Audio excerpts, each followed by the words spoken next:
Muy bien. Así que en Apocalipsis hay un texto que dice que están los que siguen al Cordero por donde quiera que va. Y este es un grupo que hace eso, está siguiendo al Cordero por donde quiera que va. Y entonces voy a iniciar mi ponencia con ese poema, Siguiendo al Cordero. Yo seguiré al Cordero porque Él me ha salvado.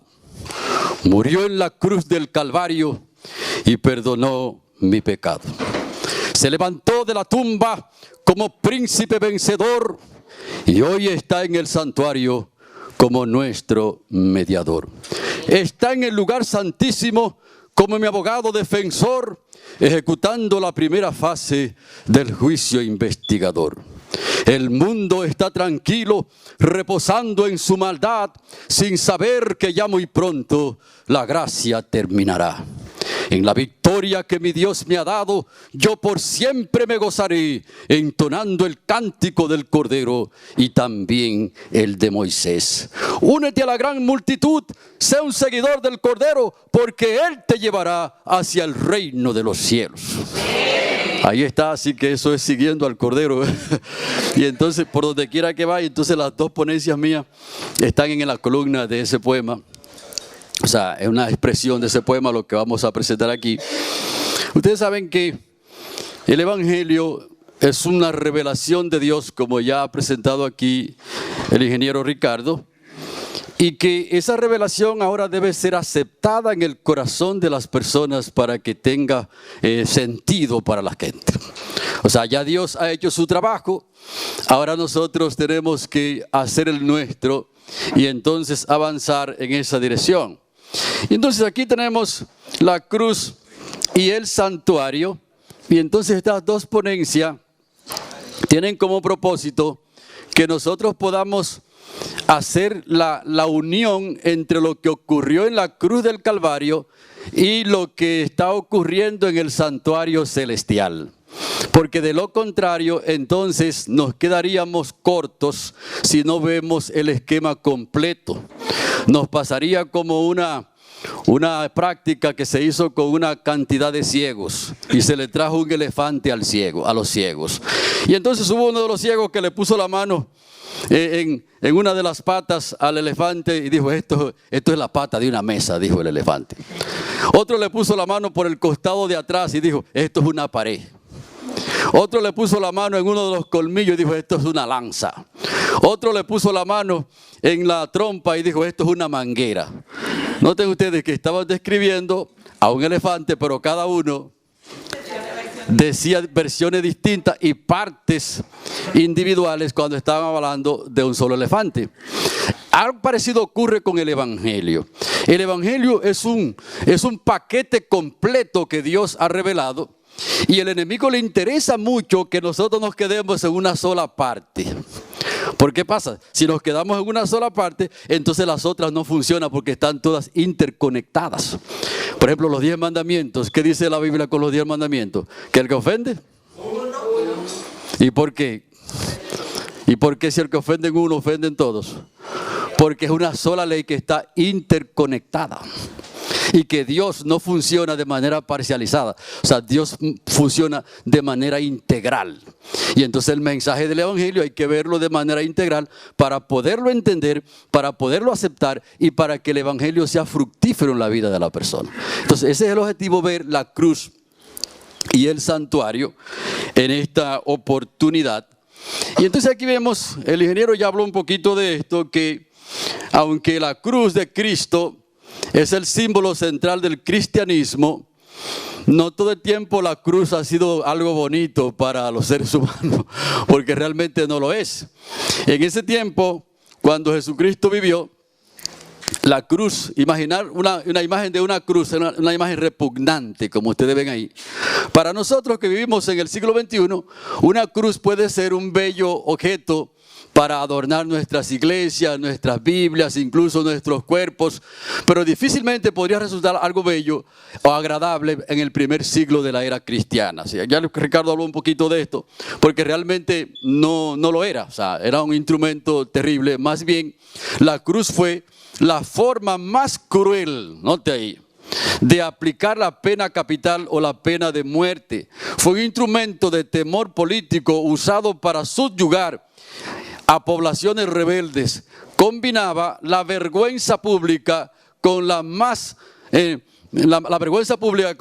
lenta tortura. O sea, la persona cuando lo llevaban a un reo a crucificarlo, no era simplemente a matarlo que iban.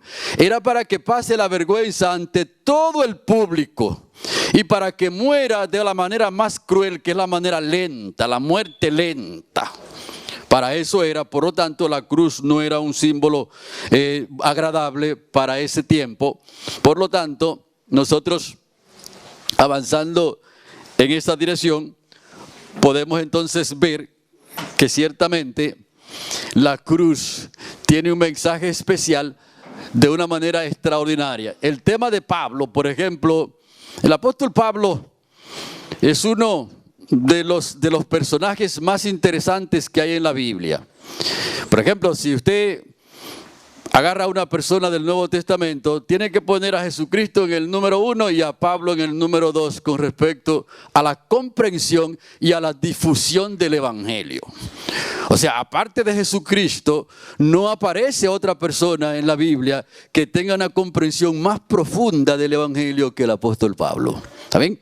Y entonces, él tomó el tema de Pablo, es del Dios crucificado.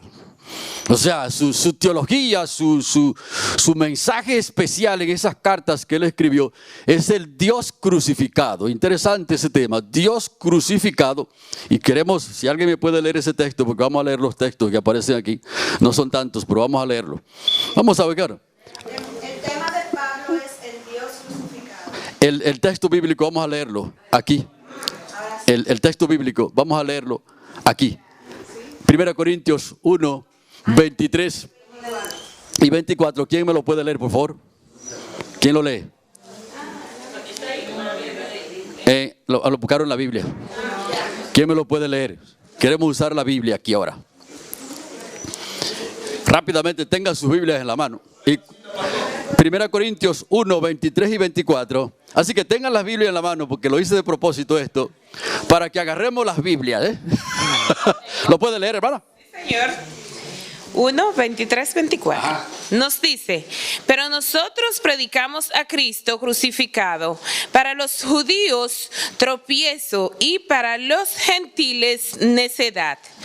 Pero para los llamados, así judíos como griegos, Cristo es el poder de Dios y la sabiduría de Dios. Gracias. Así que el apóstol Pablo tomó al Dios crucificado para poner en el centro su predicación.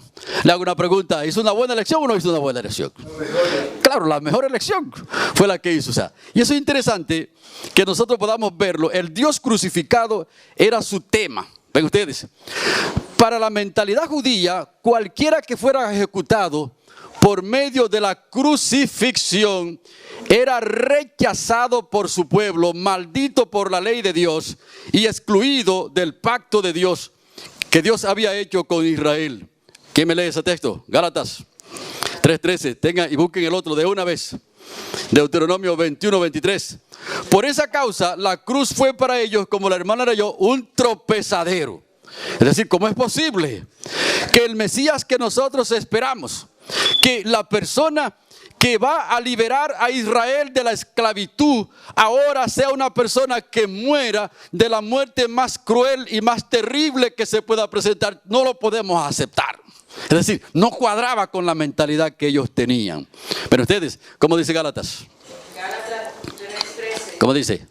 Cristo nos redimió de la maldición de la ley, hecho por nosotros maldición, porque está escrito, maldito todo el que es colgado de un madero. Claro que sí, es decir, que ahora Cristo es hecho maldición por nosotros y nos redimió entonces de la maldición de la ley. Como explicó el ingeniero ahorita, cuando se quebranta la ley, ¿qué es lo que la ley dice? ¿Qué es lo que dice la ley? Venga, usted tiene que morir eternamente. Y entonces Jesucristo ahora viene, el Dios crucificado, y nos redime de esa maldición que era la muerte eterna. Y entonces ahora Jesucristo ahora es hecho maldición por nosotros.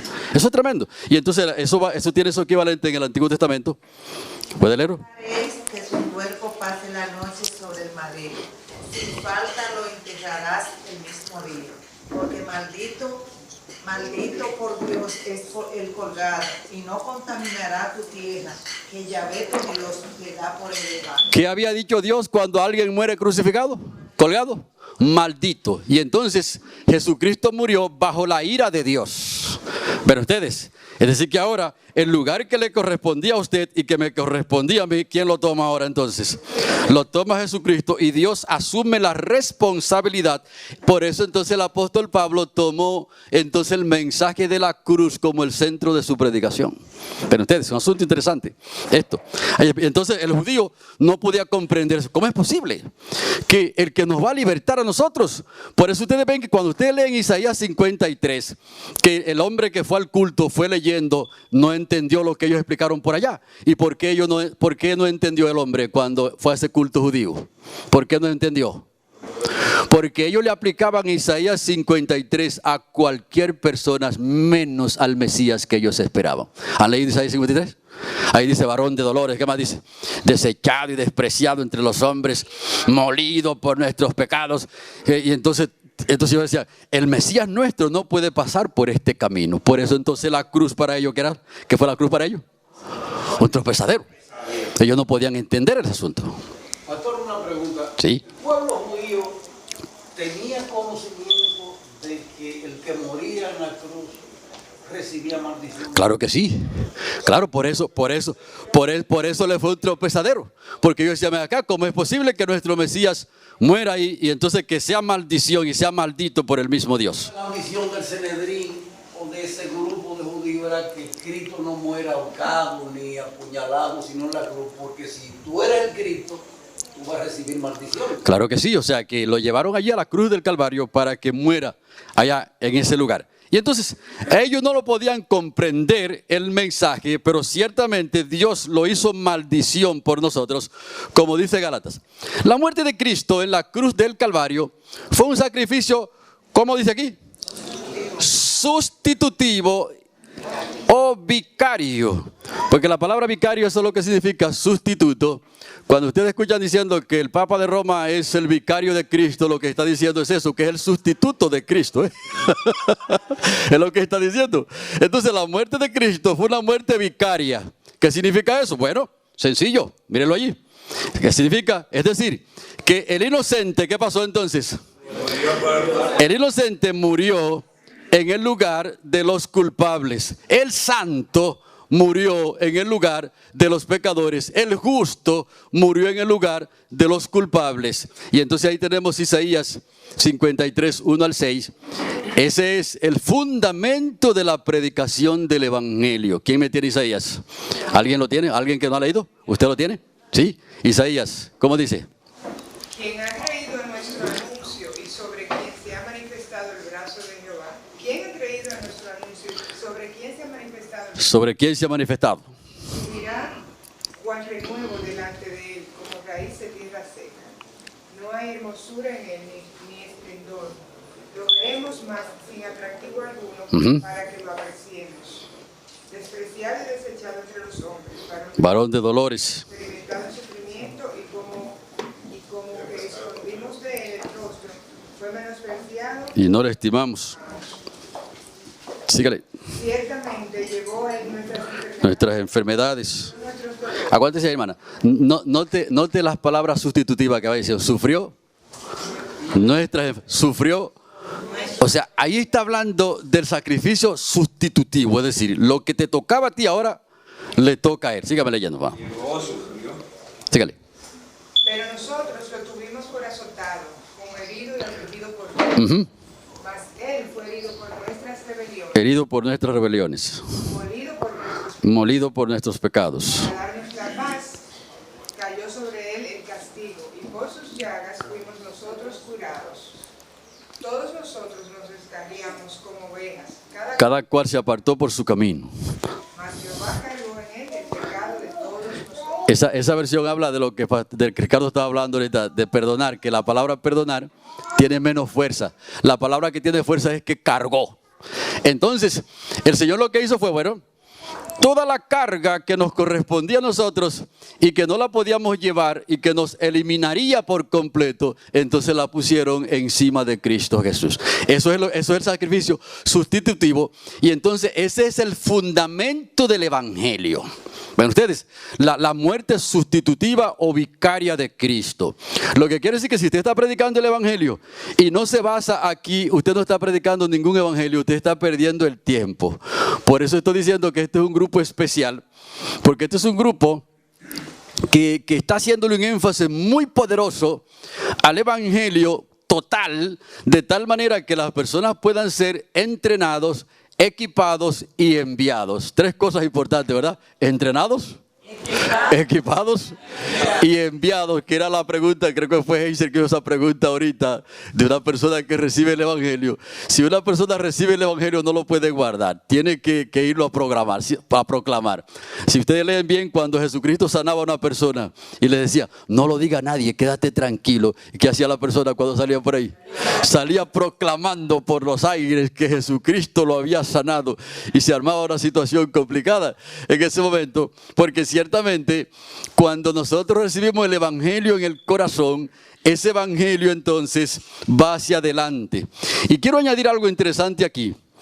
Si hay una cosa que el evangelio, que al enemigo no le interesa, es esto que estamos haciendo aquí.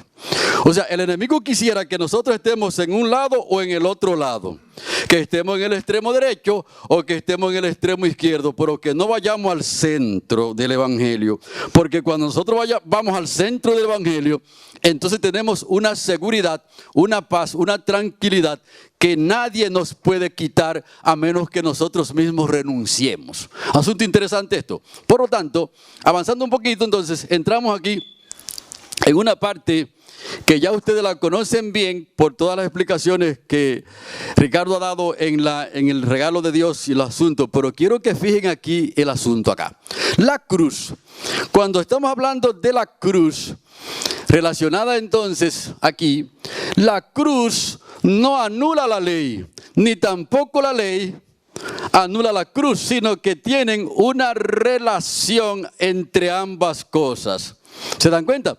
Y de hecho, el mundo evangélico se pierde aquí, porque cree que todo el evangelio está aquí en la cruz y caminan de ahí para atrás. Entonces la Biblia no camina de ahí para atrás, sino camina de ahí hacia adelante. Entonces requería un sustituto, o sea, se requería un sustituto porque la ley exigía dos cosas. ¿Qué era lo primero que exigía la ley? Obediencia. Y si no había obediencia, entonces ¿qué exigía entonces acá? La muerte eterna. Y entonces nosotros no pudimos lograr ninguna de las dos cosas. Ni pudimos ser obedientes, ni tampoco podíamos evadir este asunto aquí. Y entonces por eso se necesitaba ¿quién entonces? Claro, se necesitaba un sustituto. Entonces por eso ustedes van a ver que cuando Jesucristo vino aquí, ¿fue obediente a la ley de Dios o no fue obediente? Sí. Claro que sí. La Biblia dice que no hubo engaño en su boca y nunca hizo maldad. Ven ustedes, cuando el enemigo lo confrontó, Jesucristo, ¿con qué lo confrontó entonces? Escrito está. Y entonces cuando lo despachó le dijo, vete Satanás, porque escrito está, a tu Dios adorarás y a él solo servirás. Es decir, que Jesucristo tuvo obediencia perfecta, y eso significa que Satanás no pudo arrastrarlo como hizo con Adán y Eva. Y Jesucristo guardó los mandamientos de una manera especial. Y como nosotros no pudimos ser obedientes y nos tocaba la muerte, entonces Jesucristo fue obediente y también tomó la muerte en el lugar de nosotros. Y esa muerte es una muerte eterna, como estaban ilustrando aquí. O sea, cuando la persona peca, no es como muchos están diciendo, no, que la ley está abolida. Escuchen, hermanos, si la ley está abolida, también el evangelio entero se cae. ¿Han estudiado eso o no lo han estudiado? Y eso lo dice la Biblia. Búsquenme Romanos 5.13. Búsquenmelo ya rápidamente. Romanos 5.13. Si la ley de Dios queda anulada, el evangelio completo queda anulado también. Por lo que ya le dije, porque Dios no trabaja de manera parcializada. O sea, el evangelio es un paquete completo que hay que entenderlo, que una pieza entonces armoniza con la otra pieza, y cuando tú la quitas se cae todo el edificio. ¿Cómo dice Romanos 5.13? ¿Cómo dice ese? Pues antes de la ley había pecado Antes de la ley había pecado en el mundo. Pero donde no hay ley, Donde no hay ley, no se puede inculpar de pecado. Y cuando el apóstol Pablo está diciendo antes de la ley, está diciendo antes del Sinaí. Ya el pecado estaba ¿dónde? En el mundo. ¿Y por dónde entró entonces? Allá en el Edén. Allá en el Edén entonces entró en este mundo quebrantando ¿qué ley? La ley de Dios. ¿Y dónde estaba la ley de Dios ahí en el jardín del Edén? ¿A dónde era que estaba? ¿Puedes comer? ¿Puedes comer? De todos los árboles que hay aquí, menos de este. El día que de él comiere, si tú comes y tal vez no te vas a morir, o sea que no va a haber muchos problemas. ¿Cómo fue que Dios dijo? Ciertamente morirás. Y entonces, uniendo la ponencia de Ricardo, entonces ustedes ven que Adán y Eva no murieron el mismo día. Pero ¿qué fue lo que ocurrió? Entonces vino ¿quién entonces a morir? ¿Quién vino a morir entonces por ellos? Vino el sustituto. Porque si ella no paga y ella se es responsable, entonces tiene que pagar usted. Entonces vino y murió el sustituto. Por eso le estoy diciendo, mis queridos hermanos, que aquí está el fundamento del evangelio. El evangelio, el sustituto, o sea, una muerte vicaria sustitutiva. Si nosotros no podemos comprender y aceptar eso, entonces estaríamos muy mal para poder seguir el evangelio. Y de hecho hay muchas personas que viven depresivos en la iglesia porque ellos tienen su propio plan de salvación. Y entonces viven asustados. Viven asustados cuando ven su propia naturaleza. La naturaleza nuestra, ¿es una naturaleza santa o una naturaleza caída? Pecaminosa. Y entonces están asustados. Y entonces, ahora, ¿por qué están asustados? Porque no han aceptado aquí el sustituto. Cuando usted peca, ¿qué es lo que dice la Biblia? Si alguno hubiere pecado, váyase donde el sustituto. Abogado tenemos a Jesucristo nuestro Señor. Ven ustedes, por lo tanto, ahí está la garantía. Así que ahí está. La cruz no puede anular la ley de Dios. La ley de Dios tampoco puede anular la cruz. Así que Jesucristo fue obediente aquí a la ley. Nosotros no pudimos ser obedientes. Nos tocaba aquí la muerte. Jesucristo trabajó aquí y también entonces nos sustituyó aquí de la muerte eterna que nos tocaba. Por eso dice que Jesucristo fue obediente a la ley y además murió en nuestro lugar. Ahora, hay un asunto interesante que quiero antes de pasar al otro slide. Ahora aquí, cuando un pecador viene aquí y deposita sus pecados y echa toda su carga en lo que Jesucristo hizo aquí, ahora a partir de allí va recibiendo poder para obedecer aquí. ¿Se dan cuenta ustedes? O sea, cuando alguien dice que nadie puede guardar la ley, está diciendo un mensaje que viene directamente de Satanás y en cierta medida tiene alguna razón que no la puede guardar, pero es si no ha venido aquí. Porque la persona, la naturaleza humana no se sujeta a la ley de Dios, ni tampoco puede porque no tiene las fuerzas. Por lo tanto, cuando alguien peca, la ley lo que le está diciendo, ok, usted ha perdido la vida eterna, ustedes perdieron, por lo tanto yo los voy a condenar a ustedes para siempre. No hay apelación y entonces la persona tiene que venir aquí porque aquí entonces hubo la apelación para nosotros. ¿Listo? Sí. Pastor, ¿sabe que alguien muy sinceramente equivocado con relación a la ley de Dios en una ocasión me dijo que Dios no tenía ley? Que no tenía ley. Y como usted estaba afirmando que la ley de Dios fue clavada en la cruz. Y esa persona ahora es abogada. Y yo le digo una cosa. ¿Tú sabías que Jesús es abogado? Sí, claro. Sí, claro. Nuestro abogado. El primer abogado, ¿qué? ¿Con qué ley va el abogado a defender? ¿Sabías que Dios es un juez? Claro. ¿Y con qué ley ese juez va a juzgar al final del tiempo? Dios tiene que tener una ley.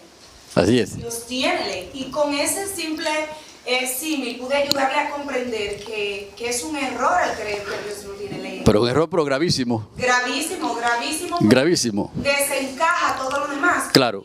Y yo digo, si yo le decía a esa persona, óyeme, si los seres humanos tenemos leyes para poder regirnos y organizarnos, ¿tú crees que el Dios creador del universo no va a tener una ley para regirnos? Lo que sucede es lo que estábamos diciendo, que al no entender aquí la sustitución, muchas personas están estudiando la Biblia de manera parcializada. Se quedan aquí en este lugarcito y entonces siguen avanzando y no pueden ver entonces el cuadro completo.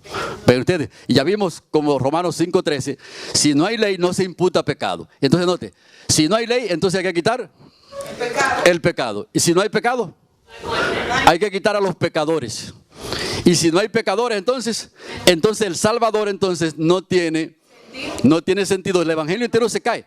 Por lo tanto, el problema es que no pueden ver el cuadro completo y dónde comienza la redención y dónde termina, como vamos a ver en estas dos ponencias. Y entonces basado en la sustitución, porque si nosotros no comprendemos y aceptamos el asunto de que se requería un sustituto, entonces también tendríamos un problema. Mayra. Es que la gente ha querido como creer que el amor de Dios es tan grande que anula la ley. Exactamente, ellos han creído eso y lo han enseñado, sí.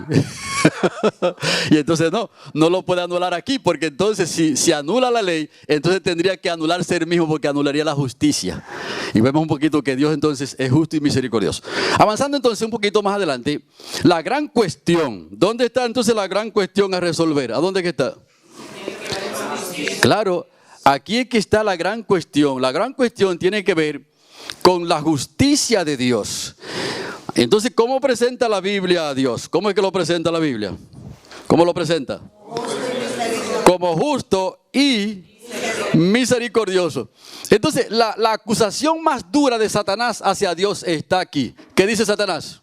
Es que debe ser justo. Que debe ser. ¿Dónde está la diferencia de aquí y aquí?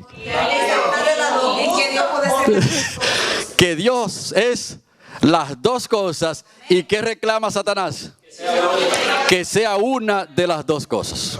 ¿Y a dónde entonces está el peligro aquí? ¿A dónde está el peligro en este reclamo? ¿Dónde está? Sí, pero ¿dónde está el peligro? Que usted es como si fuera una estrategia en una guerra. Vamos a ver si. Todo el ejército. Vamos a ver.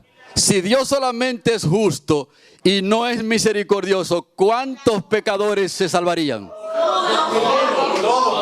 ¿Y por qué? Por cuanto todos y están. Y si es misericordioso y no es justo, entonces ¿a dónde está el asunto? ¿Cómo? En que entonces tiene que salvar a todos los pecadores, incluyendo a Satanás. O sea, Satanás lo que dice, ok, sé justo y condénanos a todos los que hemos pecado, sin importar lo que pueda parecer, o sé misericordioso y déjanos pasar a todos. ¿Se dan cuenta? Claro. Por eso entonces que tenemos que entender aquí el evangelio completo, porque si no lo entendemos completo no sabemos entonces la lucha. Y entonces nos podemos confundir, porque podemos decir una cosa por otra y entonces tenemos problemas. Y muchos creyendo estar aquí, están aquí entonces aquí abajo. Porque ¿con qué trabaja el enemigo? ¿Con la verdad o con el engaño? Con el engaño. El enemigo dice, ok, le hace la acusación a Dios. Tú o eres justo o eres misericordioso. Entonces, en la batalla está, entonces Dios dice, no, yo soy justo y soy misericordioso. Y entonces por eso el mismo Dios se hizo responsable del asunto del pecado. Y quiero avanzar esto acá. O sea, el pecado la responsabilidad no la tenemos nosotros. ¿Quién es que la tiene? Dios es la que asume la responsabilidad del asunto. ¿Por qué? Porque la guerra entre el bien y el mal no es entre Satanás y la humanidad. ¿Con quién es entonces? ¿Con quién es la guerra? Claro, la guerra es contra Dios. ¿Con quién fue que Lucifer se rebeló en el cielo? ¿Contra ustedes? ¿Contra mí? No, ¿contra quién fue? ¿Y cómo dijo él? Voy a subir ¿a dónde? Al Aquilón, al lado norte, y allá arriba voy a ensalzar mi trono y seré semejante. Claro, o sea que el conflicto entre el bien y el mal no es entre Satanás y la humanidad, es entre Satanás y Dios. Y por supuesto que si usted se pone del lado de Dios, ¿qué hace el enemigo también? Bueno, está bravo con usted porque usted se puso del lado de su enemigo. Por lo tanto, es una batalla entre el bien y el mal, entre Cristo y Satanás. Y aquí está la acusación más dura. Le dice, sé justo o sé misericordioso. Sé justo y bárrenos a todo el mundo. O sé misericordioso y déjanos pasar. Pero el asunto está aquí, entender la parte aquí. Porque aquí entonces Dios se muestra como justo y también como misericordioso. Y vamos a verlo un poquito más adelante el asunto. Aquí está. La muerte de Cristo en la cruz exhibió, ¿qué exhibió? Ante el universo el plan de salvación de una forma ¿cómo? Extraordinaria. Extraordinaria. Es decir, que antes de la cruz el universo no comprendía bien el plan. Ahora, porque noten ustedes que el plan de salvación Dios lo viene desarrollando, ya lo tenía desde la eternidad y lo viene ¿cómo? Desarrollando paso por paso en toda la historia. Y entonces este conflicto entre el bien y el mal está entonces en el universo entero, está involucrado. Por eso se llama un conflicto cósmico. ¿Qué significaría entonces conflicto cósmico? De hecho, cuando yo estaba comenzando en la iglesia, estaba vendiendo los libros y fui a una escuela. Y entonces, como yo estaba nuevo en la iglesia, no comprendía bien todo esto. Y le vendí un libro a una profesora. Y el libro base era un libro de salud. Y entonces pone un libro religioso también, llamado El Conflicto Cósmico. Y cuando yo se lo fui a entregar a la señora, que le entregué el libro que ella mandó a buscar, le dije, mire, le traje este libro también, El Conflicto Cósmico. Y la señora lo vio. ¿Y qué es eso del conflicto cósmico? Y como yo no le pude explicar bien en el momento, me dijo, llévese sus libros. ¿Se dan cuenta? Porque Satanás tiene una guerra con el libro El Conflicto de los Siglos. Ya yo he visto eso de una manera muy potente. De hecho, en otro sitio, ahí en Villa Altagracia, me tocó ir a entregar unos libros así también. Y llevé El Conflicto de los Siglos. Y como la señora no estaba ahí cuando yo llegué un domingo en la mañana, entonces se lo dejé en la casa para dar unas vueltitas por ahí, entregar otros libros y volver. Y cuando vuelvo encuentro el marido con los libros en la mano y ya lo había destapado, le había quitado el plástico. Y dije, oye, pero ¿le gustan los libros? No, era una guerra que había allí. Él le decía a la señora, tiene que devolver los libros. Y la señora decía, no los voy a devolver. Tiene que devolverlos, no los voy a devolver. Entonces cuando yo vi el conflicto me senté en una silla. El señor estaba así para allá, la señora en el medio y yo aquí cerca de la puerta por si acaso, ¿verdad? Y entonces en un momento el señor como que cerró los ojos así con los libros en la mano y yo le hice seña a la señora, le hice así que tráigame los cuartos. La señora me trajo dinero calladito y yo me fui y no sé lo que ocurrió de ahí para allá. Por lo tanto, esta es una guerra no entre un ser humano y Satanás, sino entre Satanás y Cristo es la guerra. ¿Ven ustedes? Por lo tanto, nosotros tenemos que comprender aquí que la muerte en la cruz exhibió de una manera extraordinaria. La gente no comprendía, el universo no comprendía tanto. Y entonces cuando Cristo muere aquí, comenzó a entender un poco el asunto del conflicto y de la justicia de Dios. Pero ustedes, el Salmo 85:10, ¿cómo dice ese? ¿Y quién lo tiene? El amor y la felicidad. El amor y la fidelidad. ¿A dónde se encontraron? Aquí. ¿Qué más? La justicia y la paz que hicieron se besaron aquí. Es decir, que la cruz del Calvario abrió dos brechas o dos caminos. Abre entonces la brecha para condenar el imperio del mal y abre también la brecha para salvar a todos los que quieran ser salvos. Vamos a repetir eso. ¿Qué fue lo que abrió la cruz? Dos cosas. La primera es para condenar la justicia de Dios, para condenar el imperio del mal. Y también ahí mismo en la cruz del Calvario se abre entonces la brecha para salvar a ¿cuántos? A todos los que quieran ser salvos. Interesante eso. Por lo tanto, cuando avanzamos un poquito más allá, vemos entonces que en la cruz se manifestó la justicia de Dios y también, ¿qué más? La misericordia de Dios. Y eso es lo que está diciendo el Salmo 85:10. Se vio aquí su justicia y ¿qué más? Y su misericordia. ¿Por qué su justicia? Porque Él asumió la responsabilidad para pagar la deuda del pecado. Pero ustedes, porque como el Ricardo estaba explicando, el pecado no puede quedar libre, o sea, alguien tiene que pagar. Entonces, ¿qué hizo Jesucristo aquí?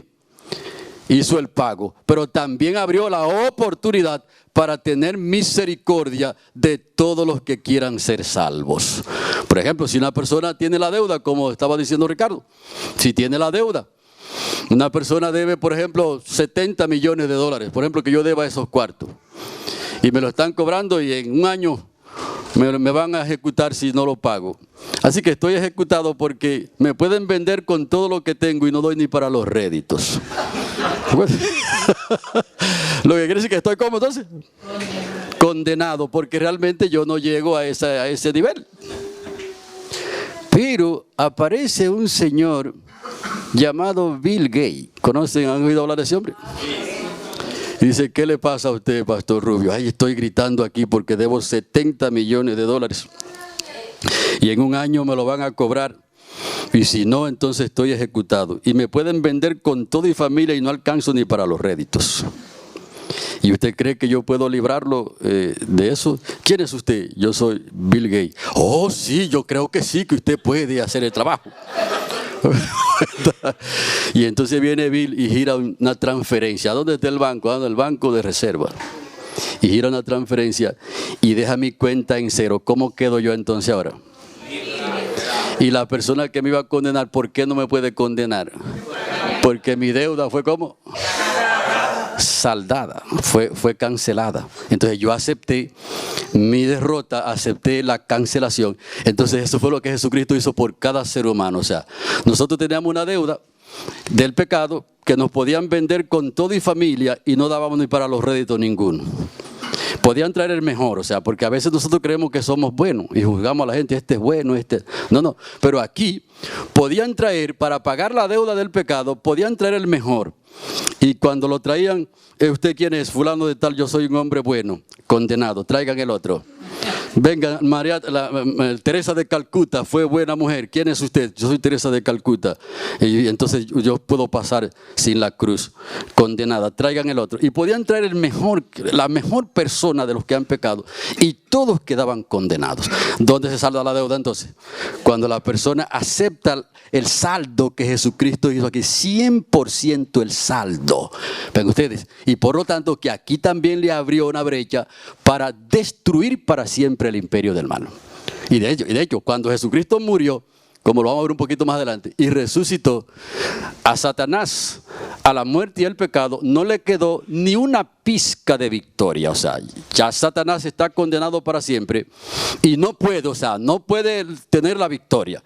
Simplemente lo que se está haciendo todo el proceso para que llegue y caiga en el fuego. Y me gustaría que hoy mismo lo tiren, pero vamos a esperar que sea Jesucristo que lo tire, ¿verdad? Ahí está. Entonces, abrió esa brecha, la cruz, 2 brechas. Aquí tenemos entonces el asunto, la cruz. Entonces, para nosotros poder tener una comprensión correcta del Evangelio, tenemos que ver el ministerio de Cristo, hay que verlo en toda su dimensión como comenzamos para poderlo entender. Y claro que el seminario que Ricardo y ustedes prepararon es a los pies de la cruz. Entonces ustedes están acá en el punto 4 y yo tengo que hablar desde el punto 4 para respetar el programa que ustedes hicieron, y buen programa. Pero noten ustedes, Ricardo, que antes de la cruz ocurrieron algunos eventos que nosotros tenemos que ponerlo en el paquete, y aquí es que está mi teología. Si usted me pregunta a mí, usted me puede preguntar durmiendo, ¿dónde está el fundamento de su teología, pastor? Yo le voy a decir, mi fundamento está en primer lugar en la divinidad de Cristo. Eso quiere decir que Cristo es Dios. Eso significa que Cristo es de la misma sustancia del Padre, un Dios eterno que no tuvo principio ni tampoco tiene fin. El alfa y el omega. ¿Se dan cuenta? Ese es el primer punto. Y entonces, ahora le hago una pregunta. ¿Ese punto está conectado con la cruz, sí o no? Yo creía que Ricardo no lo iba a mencionar en el tema que estaba dando, cuando estaba diciendo que alguien sin pecado tenía que morir para poder saldar la deuda. Y yo dije, cuidado si se le olvida a Ricardo este asunto. Estaba un poco nervioso y cuidado si se le olvida. Que tenía que ser sin pecado, pero tenía que ser Dios. O sea que si traía... el ángel más poderoso que pueda haber en el cielo, lo traen para que muriera aquí en la cruz por nosotros y nos perdemos todos. ¿Se dan cuenta? Porque tenía que ser sin pecado, tenía que ser hombre, pero también tenía que ser ¿quién? Dios. Así que ese punto, clávenlo bien.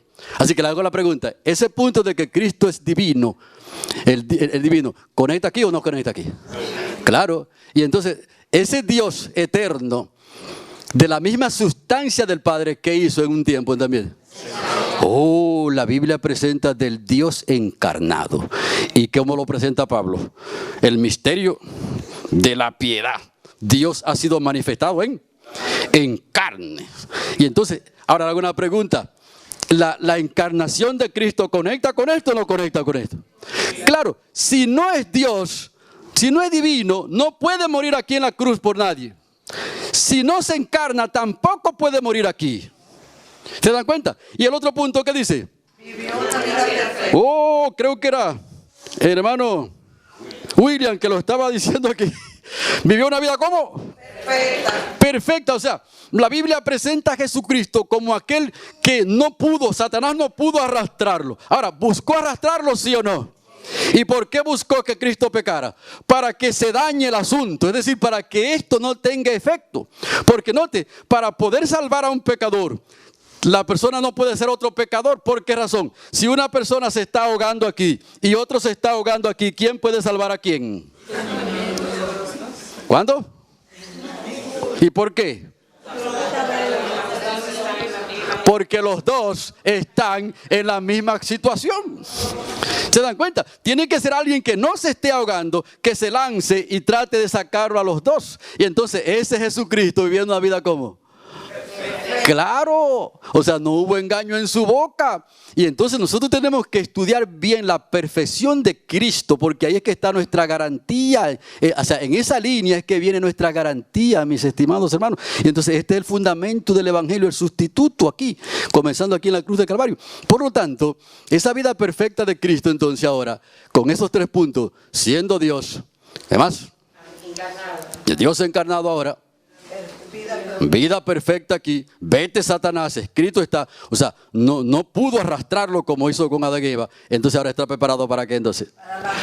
Claro, para subir aquí a la cruz del Calvario, en ustedes. Y entonces, ¿qué pasó ahora? Después que subió aquí. Ustedes saben que la mayoría de los que creemos en el Evangelio, el mayor énfasis está aquí y esto tiene menor énfasis. La resurrección de Cristo es tan importante como la muerte en la cruz. De hecho, si Jesucristo no hubiese resucitado, ¿qué dice el apóstol Pablo? Que nuestra fe hubiese sido vana. Por lo tanto, la resurrección al tercer día es el punto número 5 de mi fundamento teológico. ¿Y el punto número 6 cuál es? La mediación en el santuario celestial. Y de hecho, y aquí llevamos un punto muy importante, porque la mayoría del mundo evangélico solamente se queda ¿dónde? Aquí. Por lo tanto, si nos quedamos aquí, no estamos en la lista de los que siguen al Cordero. Por donde quiera que va, porque ya Jesucristo no está aquí, sino ¿dónde que está? Entonces hay que apuntar hacia allá. Y entonces la redención de nosotros comienza aquí y termina aquí. ¿Ven ustedes? Termina aquí. Si nos quedamos solamente aquí, entonces no podemos comprender el Evangelio y el conflicto entre el bien y el mal y cómo Dios lo está resolviendo. Así que ahora Jesucristo es nuestro mediador en el santuario celestial. Por eso, como dice la poesía, ¿se aprendieron esa estrofa? Se levantó de la tumba como príncipe vencedor y hoy está en el santuario como nuestro mediador. ¿Se dan cuenta ustedes? Entonces, después que Jesucristo termine su mediación en el santuario celestial, próximamente entonces, ¿cuál es su próximo paso? Su segunda venida. Entonces, si usted está basado acá, partiendo de la cruz, en que Cristo es Dios, en que Él ese ahora es un Dios encarnado, es decir, que adoptó también de una manera total la naturaleza humana, o sea, que es ahora el Dios hombre, el Dios encarnado, y que entonces ese Dios encarnado vivió una vida perfecta, luego subió a la cruz del Calvario, resucitó al tercer día, ahora es nuestro mediador en el santuario del cielo con la sangre que derramó aquí, como lo veremos en la segunda parte, y entonces se prepara muy pronto a buscar aquí a la tierra a todas las personas que han venido aquí y han aceptado la cancelación de su deuda. ¿Cuántos dicen amén? ¿Cuántos quieren estar listos entonces cuando Cristo venga? Entonces sencillamente tienen que venir aquí y aceptar el Evangelio y entonces entender el Evangelio, avanzar. Y entonces hay 3 cosas, Ricardo, porque yo hablo con Ricardo, ustedes no saben las conversaciones que él y yo tenemos. Hay 3 cosas, Ricardo, que usted la estaba enfatizando aquí, que quiero que las anote si es posible, porque es mejor lápiz corto que mente larga, ¿ves? O sea, este es un grupo especial. Déjeme decirle que este grupo es el que más se me parece al Nuevo Testamento en el libro de los Hechos. Este grupo regalo de Dios. Cuando yo leo el libro de los Hechos, el que más se parece es este grupo, de los que yo he visto, por supuesto. Entonces, hay un compromiso muy serio con este grupo, déjeme decirle eso. Y entonces, Ricardo, anote las 3 cosas. Anótela por ahí. O sea, prácticamente es una ley la que le estoy mandando. Para este grupo, 3 cosas. Y ustedes la están haciendo. Entrenamiento, equipamiento y enviarlos. Que ese es el ministerio de Jesús. Eso fue lo que Jesucristo hizo. Entrenó. ¿Qué más? Equipó y envió. Es decir, que esto que ustedes están viendo aquí, ahora ustedes no se pueden sentar en una mecedora en la casa de su casa. Acción caminamos. No. Si usted conoce este evangelio y no sale a proclamarlo, usted no va para ningún Sion. Los que van para Sion son los que aceptan a Jesucristo como su Salvador personal, siguen al Cordero por donde quiera que va y salen a proclamarlo. Por eso le estoy diciendo que esto es un grupo especial. Vamos, Ricardo, si usted se me comprendió bien el asunto, usted lo comprende, sí. Entrenamiento, equipamiento y lanzarlos a la tarea de llevar el evangelio completo, el evangelio que conecta la cruz con la ley de Dios. Ven ustedes, porque nadie puede entonces obviar la ley de Dios, y si la quiere obviar, entonces la ley dice: ok, como tú me has rechazado, no quisiste venir aquí y creíste que el Señor te iba a librar solamente aquí y que te iba a dejar tranquilo, entonces yo te voy entonces a condenar porque tú sigues siendo un pecador, no, un pecador sin arrepentimiento, y entonces tu deuda no ha sido saldada todavía porque tú no has aceptado aquí en la cruz del Calvario. Por lo tanto, este evangelio hay que llevarlo, hermanos, a todas las partes del mundo, y yo me siento muy contento. Le estaba preguntando a aquel hermano cómo está el asunto en la iglesia por allá. ¿Ustedes sabían que este evangelio nosotros tenemos que predicar solo a cuántas personas? A toda nación, tribu, lengua y pueblo, incluyendo a todos los cristianos que viven sobre la tierra, porque el evangelio es un asunto que va creciendo, y Dios llama a un pueblo, no que porque ese pueblo es mejor que otro pueblo, sino porque ese pueblo comprende su voluntad, y entonces va a llevar a ¿cuánta gente? A todas las partes del mundo, porque Dios quiere salvar ¿a cuánto? A todas las personas. Quiero contestar un par de preguntas, si tenemos el tiempo. ¿Tenemos el tiempo para un par de preguntas?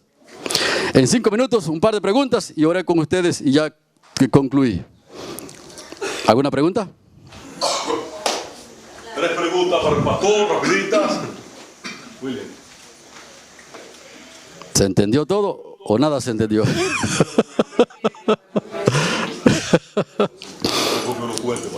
Entonces, si es así, vamos a orar otra vez. Fíjense, hermanos, lo más importante para nosotros ahora, después de comprender esto, es orar para que el evangelio fructifique en nuestras propias vidas. Porque parte del plan de Dios es exhibir a su pueblo en el mundo entero diciendo: a esa gente yo le he cargado sus pecados, lo he perdonado, lo he salvado, los he escrito en el libro de la vida y los estoy preparando para muy pronto venir aquí y llevarlos al reino de los cielos. Sí, ahora recuerdo una persona que comentó que al momento de que Jesús murió dejó de ser Dios. Eso es un error gravísimo. Jesucristo nunca ha sido Dios por la eternidad y nunca ha dejado de ser Dios. Es decir, que cuando Jesucristo se encarnó, no dejó de ser Dios. Por eso la Biblia lo llama como el Dios encarnado. O sea, no ha dejado de ser, ni tampoco dejará de serlo nunca. Y de hecho, la naturaleza humana también la conservará por toda la eternidad. O sea, que nosotros veremos al Dios encarnado por toda la eternidad. Ven ustedes, lo que quiere decir que no, es un error pero gravísimo. Nunca dejó de ser Dios. ¿Otra pregunta? Y de hecho, cuando usted lee la Biblia, usted va a ver que era el Dios que estaba allí. Y de hecho, cuando lo iban a apedrear fue eso, porque lo que él dijo, ellos entendieron que estaba diciendo que él era Dios. Y entonces agarraron: ¿qué está blasfemando este hombre aquí? Entonces iban a apedrearlo. Y Jesucristo nunca impidió de que lo adoren. ¿Y por qué nunca impidió que lo adoren? Porque es Dios. Pastor, entonces, con respecto a eso mismo, él no tiene una naturaleza, es una naturaleza completamente diferente, mejor dicho, porque ahora mismo quizás no es igual al, o sea, es igual al Padre, el propósito, el cumplimiento, pero también tiene la naturaleza humana con Él. O sea, porque Él también es las dos cosas, ¿verdad? O sea, lo que quiero decir es diferente a las dos. Es una combinación nueva de dos. Sí, claro, Jesucristo es único. Por eso Dios, su Hijo, ¿cómo es que dice? Porque Dios de tal manera amó al mundo que dio a su Hijo. De hecho, la traducción correcta es único. O sea, Jesucristo es una persona único en todo el universo. Porque entonces ahora es Dios y también, ¿qué más? Es hombre. Y entonces ese Dios hombre vino aquí a la tierra y entonces trabajó en estos puntos que están aquí. Y ahí está el fundamento del evangelio: la divinidad de Cristo, su encarnación, su vida perfecta, su muerte en la cruz, su resurrección, su mediación en el santuario celestial y entonces su segunda venida, que viene a llevar su pueblo para el reino de los cielos. Vamos a arrodillarnos entonces, por favor, para que oremos y pidamos al Señor que nos confirme en su palabra. Glorioso y eterno Padre, te damos gracias por lo que Jesucristo ha hecho por nosotros. Te damos gracias por lo que está haciendo por nosotros. Y te damos gracias también por lo que hará en el futuro. Que este grupo especial pueda seguir hacia adelante y pueda ser entrenado en el Evangelio, pueda ser equipado en el Evangelio y pueda ser enviado a llevar el Evangelio a todos los rincones de este país y del mundo. Y que en aquel gran día, cuando Cristo Jesús venga, nos pueda decir: bien, siervo fiel, sobre poco has sido fiel, sobre mucho te pondré, entra en el gozo de tu Señor. Lo pedimos en el nombre santo y poderoso de Cristo Jesús. Amén. Amén. Que el Señor les bendiga a todos.